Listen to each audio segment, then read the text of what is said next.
Bud, I kind of like, he convinces me that he's going to win the fight because he's such a believer in his own ability, and he's very convincing. And then you see the presser yesterday, and I thought Canelo looked really well. Do you know what I mean? Obviously, he's a big lump. Towards Crawford to win this fight. Why is that? What changed? Because I know Crawford, he's got the heart, he's got the speed, the skills, and he's gonna go out there. I was thinking he put up a good first 6 rounds, but then Canelo will start picking it up. But now I think Crawford will go for I think Crawford will get. I'm picking Crawford to win now. I'm going with Terence Crawford. You know, big weight jump, dangerous fight, but somebody's got to prove to me that they can break Terence Crawford's win and that he can't figure it out against you. You know, it ain't no disrespect to Canelo, but I've said this the last couple of years, not betting against Terence Crawford with nobody else. You got to show me that you can do it. The boxing world is buzzing with warning signs. For many, the message is clear. Canelo's time at the top may be coming to an end. As the fight approaches, analysts and former champions are rallying behind Terence Crawford. Undefeated at 40-0, Crawford is making the daring leap from welterweight to super middleweight. A victory would etch his name in history, making him the first male fighter in the four-belt era to become undisputed in 3 different weight divisions. Experts point to Crawford's unmatched skill and flawless record, which stand in sharp contrast to Canelo Alvarez's slowing pace and the wear of age. More and more voices are suggesting that the Mexican superstar could be staring down the final chapter of his dominance. Everything is on Terence Crawford's side, all the legacy, meaning he only has the opportunity to win the belts. Saul only has an opportunity to defend them. Terence Crawford has an opportunity to be in a 5 division and the only person to win all 4 belts in 3 separate weight divisions. Why is Saul taking this fight? And I'm going to tell you why. Because there's some things in life more important than just the belts. And that 20-year career that Terence Crawford made, that all that he has, is very valuable. Very, very valuable. He had 1 foot out the game, and if he can be the man to defeat him, because remember, if Saul beats him, Terence Crawford was the first man to get all 4 belts in 2 separate weight divisions. Yes, I beat that champion. Yes, I beat the multiple division champion, and he had the... Boxing's biggest names are throwing their support behind Terence "Bud" Crawford. Even legends like Floyd Mayweather Jr. hail him as today's true pound-for-pound king, applauding his razor-sharp ring IQ and unmatched adaptability. Andre Ward has also praised Crawford's masterful timing and tactical brilliance, adding fuel to the growing belief that Bud possesses every weapon needed to take down Canelo Alvarez. But in terms of his resume, the opponents that he fought, right? And people say he fought this name and fought that name. Where did he fight that name when he fought him? He 32. He coming off 2 losses. He 35. Kovalev, when he fought Kovalev was cooked. He wasn't the crusher. He wasn't the undefeated guy. He had lost that. And I'm not knocking the hustle, but you lose me when you start saying I'm the best fighter in the world. Or you lose me when you feel like you don't have to fight the best, but then everybody else got to fight the best. Canelo is a really good fighter, man. But you don't really know how good you are until you fight the other best. Like even Dimitri Bivol, the dude you lost to. You got to give him credit for going up in weight, but I feel like he miscalculated though. You got Bud Crawford and Canelo. They're slated to fight in September. It's going to be an interesting fight. Honestly, it's kind of 50-50 in my opinion. Obviously, Canelo's got the weight and natural size advantage, but Bud's very technically skilled and sharp. Yeah. So it's going to be a good fight. Former unified middleweight champion Kelly Pavlik has laid out a sharp blueprint for Crawford's success. Start fast and never let up. He advises Bud to seize control of at least 3 of the first 4 rounds, disrupting Canelo's rhythm early and draining his energy reserves. Pavlik points out that once Alvarez is pushed out of his comfort zone, he tends to show visible fatigue by the 7th round. He also stresses the importance of Crawford's trademark stance switches, shifting seamlessly between orthodox and southpaw to keep Canelo off balance and constantly second-guessing. Getting Canelo's ass a little early on, put Canelo behind, right? Even if it's 3 out of the first 4 rounds, because when Canelo has to fight, okay, when Canelo has to step it up, after 7 rounds, he starts to fade a little bit. We've seen that with Bivol. We've seen it in a lot of his fights with Triple G. You know, when Canelo could control the fight and the ring generalship, like, yeah, he could fight 12 rounds pretty good. But when Canelo gets pushed early on in the fight, he starts to fade muscle endurance-wise. So if I was Crawford, I would kind of stay in his ass a little bit on, you know, the early rounds and make him have to play catch-up in rounds 3, 4, 5. And then by round 7, that's where, you know, he can really step it up. Former two-division world champion turned analyst Tim Bradley has thrown his full support behind Terence Crawford, boldly favoring him over Canelo Alvarez. Bradley ranks Crawford's skill set among the all-time greats, praising his blistering speed, sharp power, flawless timing, and unmatched adaptability. He's confident Crawford can triumph even at super middleweight. Adding intrigue, Bradley hinted at knowing a mysterious advantage Crawford possesses, though he refused to share the details. For Bradley, this isn't mere speculation. It's a firm belief that Crawford's unique arsenal will be too much for Canelo to handle, setting the stage for a potential turning point in boxing history. One more thing. It don't matter if Canelo is on that. He ain't beat no Terence Crawford. You heard it here first. Plus, I look at the performances of Canelo. I look at his last performances. I mean, they've been all right, you know. It ain't been like, you know, wow, you know, blew me away. So I'm not really worried about all of that. And the same thing goes with Crawford. I know he's with Snack, and I know some news came out this week and all of that, but I personally believe that Snack is clean. I think it's a conflict of interest, the fact that, hey, he knows how to beat the system, quote unquote, Victor Conte, but at the same time, I think Snack, you got products going around the world, this and that. I mean, all these athletes are testing. They're not testing anything or positive by using Snack at all. So I think it's safe. There's no doubt about it. So with that being said, I'm not worried about that. As long as they testing, I'm good. Canelo is so predictable, dude. You know a hook is coming. You know when the right hand is coming. You know he's going down to the body. He gives it away. There's a tail with him. There really is. And it's usually off the high guard. He comes in, he marches forward, then boom. Crawford's going to be able to see all of that. He's too knowledgeable inside the ring. His IQ is too high. If he can avoid the shots, avoid the big bum, and not get knocked out, he can outbox Canelo. It doesn't matter. He don't have to knock him out. He can outbox him, outpoint him. So, that's my opinion, bro. That's what I think. Former two-division champion and respected analyst Sean Porter has echoed similar views, highlighting Crawford's adaptability and pinpoint accuracy. However, he also voices concern about whether Bud can withstand Canelo's power over a grueling 12-round battle. Porter acknowledges that Crawford has dealt with big punchers in the past, but stresses that Canelo's crushing left hook, relentless pressure, and deceptive timing make him a different kind of danger. Still, Porter points to Alvarez's well-known tendency to fade in the later rounds, suggesting that if Crawford can weather the storm early, his chances of pulling off a historic victory grow significantly. The others say, like, no, that's 2 more weight classes. Like, once he gets touched by Canelo, it's going to be different. I am concerned about him absorbing a Canelo punch, especially through the course of 12 rounds. We do know this about Canelo. He's going to slow down, you know, so I think if anything, Canelo would try to start fast and bang on him and break him down before he gets later, and he's still got that kind of steam. But, you know, there's so many components that make a champion. There's so many components that make a great, a legend. It's just so much to go into. It's a conversation that lasts an hour easily when we talk about all of the components that Terence Crawford has, all of the components that Canelo have, and how we find how they even out and who trumps one another, you know what I mean? We tried to do that with Errol Spence and Terence Crawford, and we see how that panned out, you know what I mean? So talk about conditioning.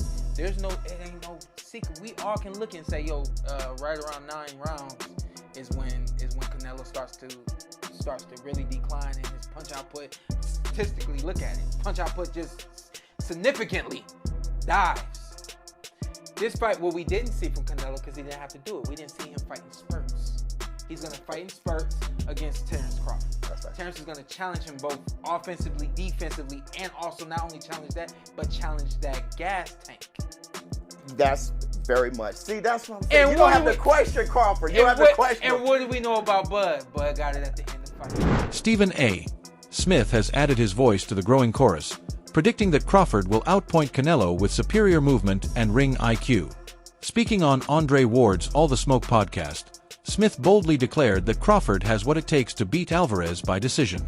While he acknowledges Canelo's greatness and his devastating knockout power, Smith believes Crawford's speed, footwork, and technical versatility, especially his sharp jab and seamless stance switches, will allow him to control the fight over 12 rounds. He emphasizes that although Canelo's power and comfort at the weight are undeniable, the true key to victory lies in Crawford's ability to outthink and outmaneuver him with pure boxing intelligence. You know what, I think my initial reaction would be to say that I think that Crawford would be the superior boxer, as great as Canelo is, as seasoned as he is, with 65 fights, if I recall, on his record. I think boxing-wise, he's going to give Canelo fits. Don't believe he can hurt Canelo. Just believe that Crawford hasn't been in the ring with anybody this powerful. Again, Crawford is the superior boxer. But if he can't hurt Canelo, he can't keep him off of him. He says it's a legacy fight. He believes he can do the same, and he wants to do the same against a fighter the caliber of Canelo Alvarez, which is why we haven't really seen him in the ring against anybody else. Fortunately, that's the business of boxing.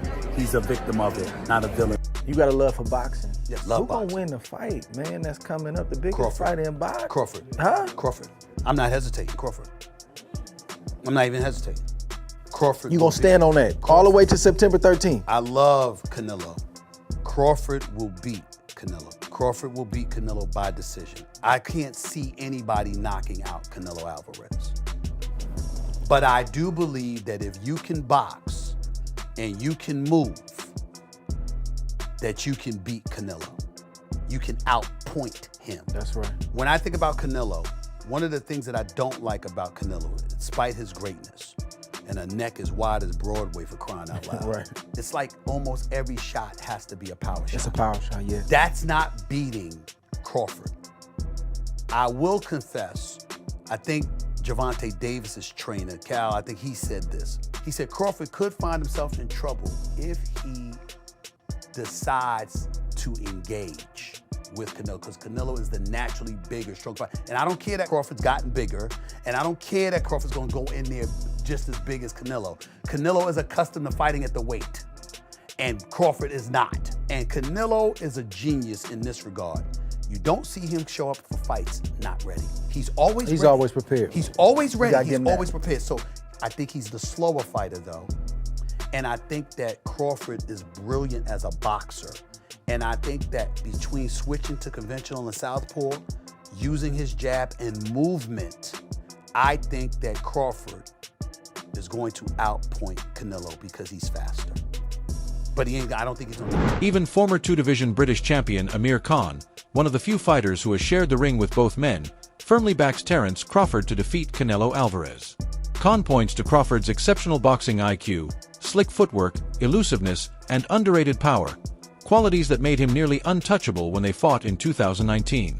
By contrast, Khan recalls finding Canelo easier to hit, despite the Mexican star's devastating power.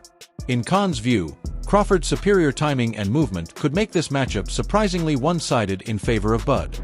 Crawford could beat him because Crawford is a big 147 fighter and is strong as well, which a lot of people don't give him the credit for.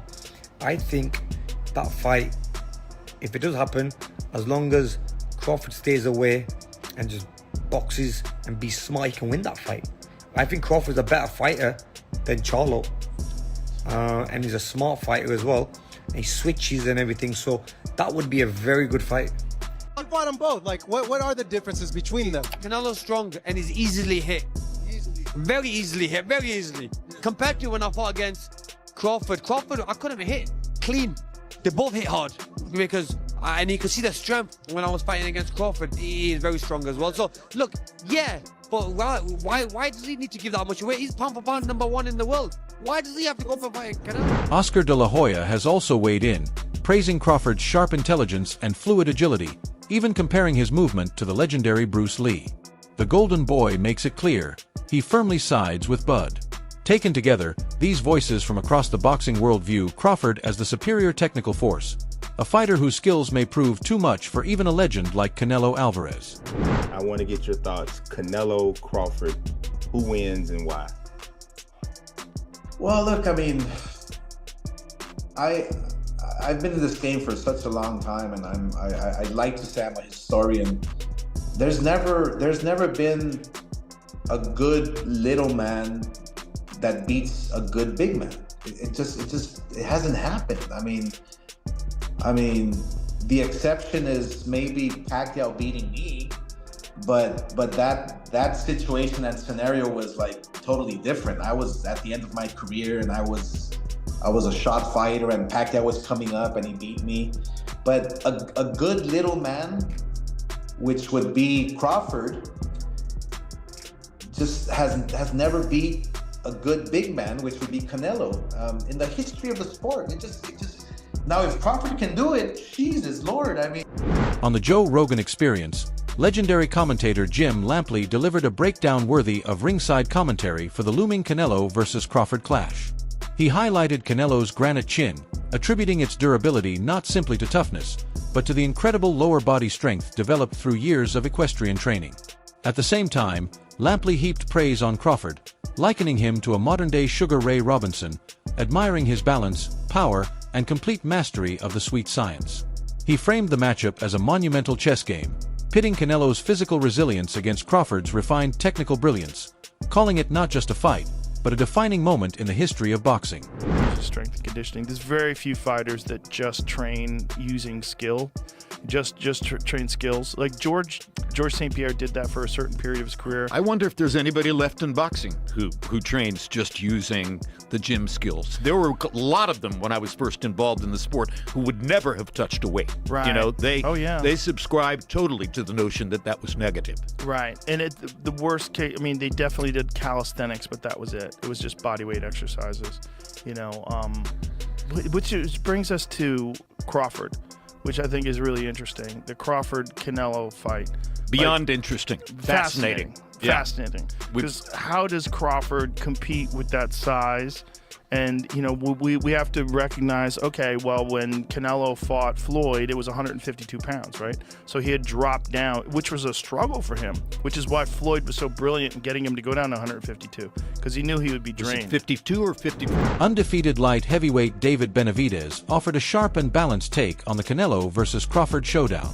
While acknowledging Crawford's elite boxing IQ, adaptability, and even his legitimate knockout power, Benavidez also issued a word of caution. He reminded fans that jumping up 2 weight classes is no small task. Crawford may have felt the difference at 154, but stepping in against Canelo's sheer physicality at 168 could be an entirely different challenge. For Benavidez, Crawford is undeniably great, but the real question is whether his brilliance can withstand the size and strength of Alvarez in this super middleweight clash.